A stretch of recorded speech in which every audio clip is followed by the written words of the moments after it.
નમસ્કાર, શો ટાઈમમાં આપનું સ્વાગત છે। સિહોર તાલુકાના ચોરવડલા ગામમાં જૂની અદાવતની દાજ રાખી યુવાનની હત્યા કરવામાં આવતા પોલીસે તપાસ હાથ ધરી છે।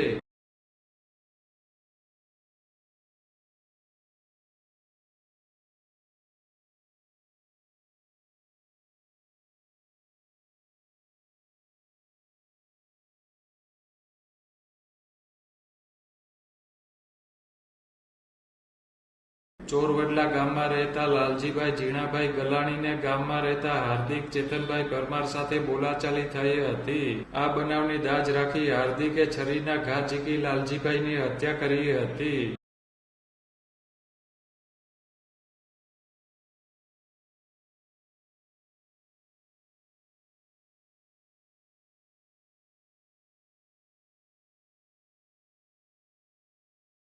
આ બનાવ અંગે સિહોર પોલીસે ગુનો નોંધી વધુ તપાસ હાથ ધરી છે।